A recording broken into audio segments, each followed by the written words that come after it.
Hello friends, welcome to my channel. ड्रामे के starting में हमें हमारी फीमेल की आवाज़ सुनाई जाती है और कहती है आज एक अच्छी मॉर्निंग की स्टार्ट होने वाला है।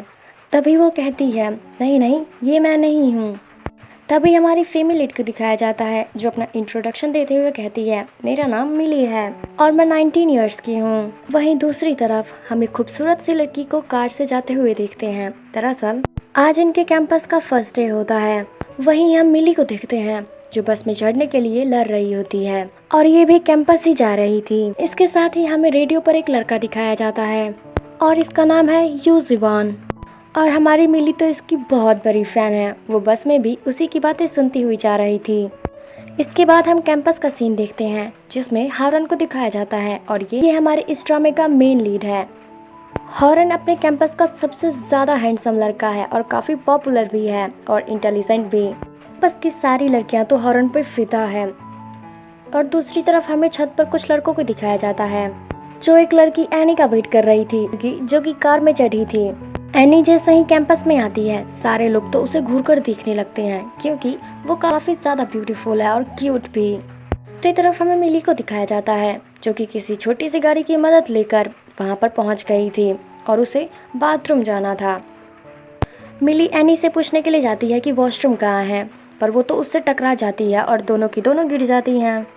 काफ़ी ज़्यादा रिच और स्टाइलिश लड़की है जिसकी वजह से वो वहाँ से तुरंत उठती है और जाने लगती है। हम मिली को देखते हैं जो कि वॉशरूम ढूंढते ढूंढते लड़कों के वॉशरूम में चली जाती है। जैसे ही वहाँ से बाहर निकलती है तो अपने सामने रैन को देखती है। को तो काफ़ी ज़्यादा हैरानी हो रही थी कि एक लड़की लड़कों के वॉशरूम में क्या कर रही है, पर को तो पता भी नहीं था कि वो लड़कों के वॉशरूम में है। फिर वो अपने प्रोफेसर के पास जाने लगती है। फिर सामने एनी को देखकर वो टकरा जाती है। फिर से हम प्रोफेसर को देखते हैं जो कि किसी से बात कर रहे थे। मिली जोर से दरवाजे को धक्का मारती है और अंदर आने की बजाय वो तो दरवाजे पर ही गिर जाती है। पर प्रोफेसर मिली को तो देखते भी नहीं है बल्कि वो तो एनी को देखते हैं क्योंकि वो काफ़ी ज़्यादा सुंदर जो है। प्रोफेसर एनी से बोलते हैं कि वो इस साल की सबसे पहली लड़की है, पर वो एनी को लग रहा था एनी ही वो लड़की है जो कि इस साल में सबसे पहले आई है। इस बात के लिए एनी उन्हें मना भी करती है, पर उसको तो प्रोफेसर को कहती है प्रोफेसर ये सच बोल रही है। पर प्रोफेसर तो उसे भाव ही नहीं देते बल्कि वो तो एनी को ही देखे जा रहे थे। कहती है कि प्रोफेसर आप गलत सोच रहे हैं, मैं वो लड़की नहीं हूँ। फिर एनी कहती है ये सच बोल रही है सर। फिर प्रोफेसर उसे साइड करके बोलते हैं। एन का रूम पूछती है कि वो कौन सा रूम नंबर है और वहाँ से चली जाती है। उसके बाद हमारी मिली को डायनासोर्स में काफ़ी ज़्यादा इंटरेस्ट है जिसकी वजह से उसने ये सब्जेक्ट चुना है। प्रोफेसर उसे एक फॉर्म निकाल कर देते हैं जिसमें काफ़ी ज़्यादा धूल होता है और वो फॉर्म भरती है, तुरंत भाग जाती है। लेकिन फिर वो वापस आती है और प्रोफेसर से पूछती है कि मेरा रूम कौन सा है। बताते कि वो फिर से वहाँ से भाग जाती है। तो फिर वापस आती है। फिर प्रोफेसर उसे कहते हैं कि तुम्हें अपने हेड को ढूंढना होगा। फिर वो माइक पर अनाउंस करती है और उसे वहाँ पर बुलाती है। मिली वहाँ पर माइक से जाने लगी थी पर कुछ लड़के वहाँ पर उसको रोक लेते हैं और जाने ही नहीं देते। रैन जैसे ही मिली को बचाने के लिए जाता है कि तभी उसके डैड वहाँ पर आ जाते हैं जो कि कर आ जाते हैं। उसके डैड ने सोचा था कि वो ऐसी कॉस्ट्यूम पहन के आएंगे तो उनकी बेटी खुश हो जाएगी, पर मिली तो उनसे काफ़ी ज़्यादा नाराज़ हो जाती है और उसके डैड उसके पीछे भागते हैं। मिली अपने डैड पे काफ़ी ज़्यादा गुस्सा होती है क्योंकि उन्होंने उसको सजेशन दिया था कि वो डायनासोर के कपड़े पहन के जाए और पार्टी में दोनों का खूब मजाक बना था। मिली अपने डैड पर भड़कने के बाद वहाँ से चली जाती है। फिर हमें रेडियो वाले लड़के का सीन दिखाया जाता है। यूसवान रेडियो पर कुछ बोल रहा होता है जिसको हमारी मिली बहुत गौर से सुनती है। यूसवान रेडियो पे बोल रहा था कि हमें पता है कि हमारे लाइफ में रोज़ कुछ ना कुछ प्रॉब्लम आएगा ही, पर हमें उससे हार नहीं मानना चाहिए बल्कि उसको अच्छे से सही करना चाहिए। फिर मिली इमेजिन करने लगती है कि यूसवान वहाँ पर आया है और सारे के सारे झूले चल रहे हैं, जो उसके पास आकर बैठ जाता है और मिली उसे पकड़ लेती है और उसी के कंधे पर सो जाती है। फिर मिली अपना है और वो फिर उठती है और यूसवान के साथ डांस करने लगती है। मिली इस बात से बहुत है पर ये तो ड्रीम था ना। मिली अचानक से उठती है और अपने सामने प्रोफेसर को देखती है। प्रोफेसर उससे कुछ सवाल पूछते हैं। प्रोफेसर पूछते हैं कि सेकुलर बर्ड क्या होता है, लेकिन मिली को तो कुछ पता ही नहीं था। वो तो इधर उधर ढूंढने लग जाती है। जब मिली जवाब नहीं देती है तो फिर प्रोफेसर रैन से पूछते हैं।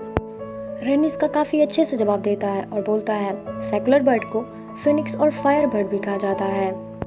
फिनिक्स बर्ड अपने आप को आग में जलाता है और फिर एक नया बर्ड का जन्म होता है। दूसरी तरफ हमें सीन दिखते हैं जहाँ पर बहुत सारे प्रोफेसर मिल करके उनका मजाक बना रहे थे, क्योंकि उनके क्लास में सिर्फ एक ही लड़की थी। पर प्रोफेसर कहते हैं कि इस बार मेरे क्लास से भी सारे बच्चे पार्टिसिपेट करेंगे। पर मेजबान के पोस्टर को देखती है, वहाँ पर ब्यूटी कंटेंट रहा था। वहाँ पर ब्यूटी युजवान के एक पोस्टर को देखती है और वो तो वहाँ से उसको उखाड़ कर ले जाती है। इसके बाद हम प्रोफेसर पेडियोंटोलॉजी के बारे में बता रहे होते हैं कि पेडियोंटोलॉजी क्या है। प्रोफेसर कहते हैं पेडियोंटो तरह की जियो साइंस है। पर हम देखते हैं पर प्रोफेसर मिली को देखते हैं जो कि बेंच पर युजवान का पोस्टर रख के सो रही होती है। प्रोफेसर उसके पास आते हैं और उसके बाद उससे पूछते हैं ये क्या है कि युजवान मुझे काफ़ी ये जो रेडियो पे बोलते हैं ये मेरे आइडल हैं।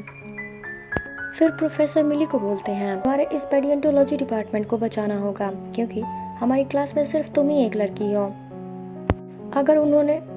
अगर उसने डिपार्टमेंट बंद हो जाएगा और ये काम और इसको बचा कॉन्सर्ट में उसको जीतना पड़ेगा और ये मिली को करना ही पड़ेगा अपनी क्लास को बचाने के लिए। पर मिली कहती है ये तो किसी जन्म में नहीं होने वाला। क्या आपको मेरा शक्ल दिख नहीं रहा है? क्योंकि वो जानती है कि वो काफ़ी ज़्यादा अगली है। फिर मिली वहाँ से जाने लगती है तो प्रोफेसर उसे रोकते हुए कहते हैं कि अगर वो इस कॉन्सर्ट को जीत जाती है तो वो उसे उसके आइडल यानी कि युजवान से मिलवाएंगे, जिसको सुनने के बाद मिली तो काफ़ी ज़्यादा हैप्पी हो जाती है। फिर क्या था, वो भी इस कॉन्सर्ट में पार्टिसिपेट कर लेती है। फॉर्म भरने के बाद जैसे ही वो वहाँ से बारिश काफ़ी तेज़ होने लगती है। फिर मिली वहीं पे वेट करने लगती है और उसकी में एनी भी होती है और बारिश होता हुआ देखकर सारे के सारे लड़के वहाँ पर उसके लिए छाता लेकर बैठ जाते हैं। तभी रैन वहाँ पर अपने अम्ब्रेला के साथ आता है। रैन अपना अम्ब्रेला मिली को देता है और एनी तभी बोलती है कि मेरे पास भी अम्ब्रेला नहीं है, जबकि सारे के सारे लड़के उसके लिए अम्ब्रेला लेकर बैठे हुए थे। फिर मिली कहने लगती है देखो मैं बारिश में भी जा सकती हूँ, कोई बात नहीं है, थोड़ी सी बारिश ही तो है, कहाँ मैं पूरी भीग जाऊँगी। फिर मिली वहाँ से अम्ब्रेला दे देता है और फिर अच्छे हो, इसी वजह से मैं तुम्हें बहुत पसंद करती हूँ और तुम्हें पता है ना कि मैं काफ़ी ज़्यादा अगली हूँ। मैं दिखने में बिल्कुल भी सुंदर नहीं हूँ बल्कि बहुत बदसूरत हूँ और मैं काफ़ी ज़्यादा डार्क दिखती हूँ। मिली कहती है मेरी ज़िंदगी एक बहुत बड़े मजाक के लिए। मिली को समझाते हुए कहता है कि तुम अगली नहीं हो, तुम बहुत सुंदर हो, तुम्हें तो पता भी नहीं है कि तुम कितनी सुंदर हो। फिर रैन तुम अपने आप को ध्यान से देखो, तुम बहुत ही ज़्यादा सुंदर हो और तुम अपने आप पर भरोसा रखो, तुम इस कॉन्सर्ट को ज़रूर जीतोगी, ये मेरा मानना है। रैन मिली को कहता है यहाँ ज़्यादा ऊंचाई से डर लगता है। पर मिली रैन का हाथ पकड़ती है और कहती है अगर तुम्हें जब भी डर लगे तो आसमान की तरफ देख कर चलो, क्योंकि ऊंचाई से हमें डर तभी लगेगा जब हम नीचे देखेंगे, जब हम ऊपर देख के चलेंगे तो हमें किस बात का डर है। और इन सारी बातों को सुनने के बाद रैन भी काफ़ी ज़्यादा स्माइल करता है, जिससे हम समझ सकते हैं कि रैन मिली को पसंद करता है। दूसरी तरफ हम प्रोफेसर को देखते हैं, बात करके पूछते हैं कि अगर आप ही मुझे बताइए कि मुझे अपने डिपार्टमेंट को बचाने के लिए क्या करना होगा। फिर प्रोफेसर उसे कुछ बताते हैं और वो सारे स्टूडेंट को अपने पास बुलाकर कहते हैं कि ये हमारा लास्ट रिसर्च है, वरना इसके बाद प्रोफेसर के निकल जाते हैं अपनी रिसर्च के लिए। वो वहाँ पर एक रेगिस्तान में मिलते हैं जहाँ पर वो दो अनजान लोगों से मिलते हैं और वो उन्हें भी उन दोनों लोगों को अपने साथ लेकर जाने लगते हैं, जहाँ उन्हें वो दो अनजान हैं। फिर वो दोनों उन तीनों को काफ़ी ज़्यादा ड्रिंक करवाते हैं और उनका सारा सामान पैक करते हैं और एक लड़की के साथ भाग जाते हैं। फिर जब सुबह सबकी आँख खुलती है तो वो काफ़ी ज़्यादा हैरान होते हैं। फिर रैन सबको बताता है कि फ़िक्र मत कर, और उस नक्शे की मदद से वो चलते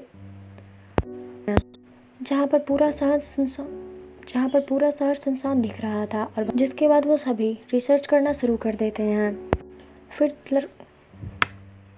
फिर जब एक लड़का उसका है, रन और मिली जैसे ही अंदर जाते हैं कि रास्ता बंद हो जाता है। वो लोग अंदर जाने की कोशिश करते हैं, वो लोग अंदर जाने का राह खतरे में ही डाल देते, लेकिन उल्टा एक मोटी सी तरह बच जाते हैं। फिर तभी एक और रास्ता गलती से खुल जाता है। वो दोनों अंदर चले जाते हैं, जहाँ पर वो फिनिश बर्ड फॉसिल दिखते हैं। जैसे ही मिली उसे उठाती है कि वो जगह हिलने लगता है और फिर रैन उसका हाथ पकड़कर भाग जाता है वहाँ से उसको लेकर के। रैन और मिली जैसे ही बाहर आती हैं, रैन और मिली जैसे ही कि बिल्कुल उसके फ्रेंड्स की तरह दिख रहे थे। शादी भी नहीं हुई है। तभी वहाँ पर एनी जैसी एक लड़की वहाँ पर आती है जो कि वहाँ की क्वीन होती है। मिली उस लड़की से पूछती है, क्या तुम मिली एनी से पूछती मिली उस लड़की जगह पे बांध दिया जाता है और फिर उसके ऊपर निशाना लगाया जाता है। दूसरी तरफ हम उस क्वीन को देखते हैं जो कि रन को अपने साथ ले जाती है और उसे कुछ खिलाने की कोशिश करती है। दूसरी तरफ हम मिली को देखते हैं जिसे एक हथियार दूसरी तरफ हम मिली को तभी उसके सामने एक बलशाली आदमी आ जाता है, जिसको देखकर मिली तो बिल्कुल भी डरती नहीं है। दूसरी तरफ हम उस क्वीन को देखते हैं जहाँ पर रन ने दूसरी तरफ हम क्वीन को देखते हैं जो कि आज़ाद होने के जब उस और वो लड़की जो रन को जबड़ा मिली उस आदमी से बोलती है, अभी तो मैं बहुत छोटी बच्ची हूँ, मेरे पे रहम करो। मिली उनसे रिक्वेस्ट करती है कि प्लीज़ मुझे छोड़ दो। तभी वहाँ पर रैन आ जाता है और उन सारे लोगों की काफ़ी ज़्यादा अच्छे से धुलाई करता है। रैन उनसे काफ़ी ज़्यादा अच्छे से तो लड़ता है, पर आदिवासी तो बहुत थे जिसकी वजह से उनको फिर पकड़ लेते हैं और बांध देते हैं। रात में जब मिली और रैन अकेले होते हैं तो मिली उससे पूछती है, फिर रैन मिली को बोलता है कि अगर मैं तुम्हें बचाने के लिए नहीं आता तो फिर बताओ तुम ही कि तुम्हें कौन आता, यहाँ पर कोई है जो तुम्हें बचाएगा। फिर मिली कहती है, बात तो सही है। फिर रैन मिली से पूछता है कि तुम्हें फिर मिली कहती हैं, क्योंकि मुझे डायनासोर पसंद है जिसकी वजह से मैंने पैलियोंटोलॉजी को चुना। फिर मिली रैन से पूछती है, क्या तुम एनी को पसंद करते हो? फिर तो मिली बोलती है, क्योंकि वो काफ़ी ज़्यादा खूबसूरत है, रिच है, स्टाइलिश है और यहाँ तक कि स्मार्ट भी है। फिर रैन कहता है कि वो मेरे टाइप की नहीं है। फिर मिली बोलती है, टाइप की कौन है? फिर रैन बताता है कि मुझे डार्क स्किन उसमें लगाने वाली लड़कियां पसंद है। पर जैसे ही मिली को फील होता है कि वो उसकी बात कर रहा है, वो तो काफ़ी ज़्यादा खुश हो जाती है। नेक्स्ट डे जब आदिवासी उन्हें मारने के लिए आके मिली को बचाने के लिए चला जाता है, फिर एक हथियार लेकर के उनकी क्यून के गले पर रख देता है और निकल जाता है। फिर हमें बाहर का सीन दिखाया जाता है को बोलता है कि तुम्हें फाइनल जाम। फिर प्रोफेसर मिली को बोलते हैं कि ब्यूटी कॉन्सर्ट का फाइनल होने वाला है और अपनी बाईसाइकिल पर बैठा करके उसको लेकर भाग जाता है। सारी लड़कियां उसे देखने के बाद तो काफ़ी ज़्यादा जेलस हो रही थी और वो सीन काफ़ी मज़ेदार था। फिर वहाँ पर एक मोटा सा रेड कोट वाला आदमी आता है और पूछता है, लड़की कहाँ पर है? फिर रैन उसको बोलता है, ये रही वो लड़की। फिर रैन मिली साथ लेकर उसको रेडी करता है। तो डायनासोर वाला ड्रेस पहनना था, पर वो इस बार नहीं पहनती, बल्कि एकदम खूबसूरत परी जैसी जिसकी वजह से वो कॉन्सर्ट जीत जाती है। और तभी के बाद वो बोलती है कि आप मेरे आइडल हो, मैं आपको बहुत ज़्यादा पसंद करती हूँ और काफ़ी ज़्यादा आपकी बातें सुनती हूँ और मैं हर रोज़ आपको रेडियो पर सुनती हूँ। मिली युज़वान से ऑटोग्राफ भी लेती है, लेकिन अपने सामने, जिसको देखने के बाद हमारी मिली तो काफ़ी ज़्यादा सैड हो जाती है और उसको बिल्कुल भी अच्छा नहीं लगता। हमें रैन को दिखाया जाता है जो कि वो फ्लावर मिली के लिए लेकर आया था, लेकिन उसके सामने एनी आ जाती है जिसकी वजह से वो उसको देना पड़ता है। फिर रैन एनी को फ्लावर देने के बाद वहाँ से रैन बोलता है, मुझे तुम जैसी लड़कियाँ बिल्कुल भी पसंद नहीं है और मेरा पीछा करना छोड़ दो। मिली रास्ते में जा रही होती है और पूरे रास्ते सोच रही होती है कि वो रैन से कैसे बात करे। यही सब सोचते सोचते उसे पता चलता है कि उसके डैड अभी हॉस्पिटल में हैं। भागकर अपने डैड से मिलने के लिए जाती है। मिली अपने डैड से बात करती है और कहती है, डैड मुझे नहीं पता कि आप ऐसा क्यों करते हैं। मिली कहती है कि डैड कभी आप बहुत ज़्यादा स्ट्रांग लगते हो और कभी बहुत ज़्यादा कमज़ोर दिखते हो। आप ऐसा क्यों करते हो? मिली कहती है कि डैड, बस मुझे अपने डैड चाहिए, आप प्लीज़ जल्दी ठीक हो जाओ, मुझे आपके साथ रहना है। और उसे कुछ भी नहीं चाहिए अपने डैड के सिवा। तभी उसके डैड अपना हाथ अपनी बेटी के ऊपर रखते हैं। दूसरी तरफ हम एनी को देखते हैं जो कि युजवान को काफ़ी ज़्यादा दूसरी तरफ हम एनी माननी ही होगी, पर युजवान वो तो वहाँ से चला जाता है। और फिर फाइनल राउंड होता है जिसको वापस और फिर मिली एनी फिर एनी म्यूज़िक बंद कर देती है। मिली माइक पर अनाउंस करते हुए कहती है तो हूँ ही नहीं। फिर मिली माइक पर बोलती है कि मैं जानती हूँ मैं काफ़ी सते हैं। फिर रैन वहाँ पर एक इंस्ट्रूमेंट बजाते हुए आता है और मिली को काफ़ी ज़्यादा सपोर्ट करता है। इसके बाद मिली अपना गाना शुरू करती है और वो दोनों काफ़ी ज़्यादा अच्छा परफॉर्म लोगों को पसंद आता है। इसके बाद हमें पास्ट के भी कुछ सीन्स दिखाए जाते हैं, जिसमें पहला सीन तो ये होता है जब एनी डूब रही होती है और डूबने के बाद जब सांस नहीं ले पा रही हो प्रोफेसर को एनी के साथ दिखाया। फिर हमें मिली को प्रोफेसर के साथ दिखाया जाता है, जिसमें उसे मिली को सारे प्रोफेसर के साथ दिखाया जाता है ब्यूटी कॉन्सर्ट में जाने के लिए। फिर वो जाकर रैन से मिलती है और वो दोनों काफ़ी ज़्यादा ब्लश कर रहे होते हैं।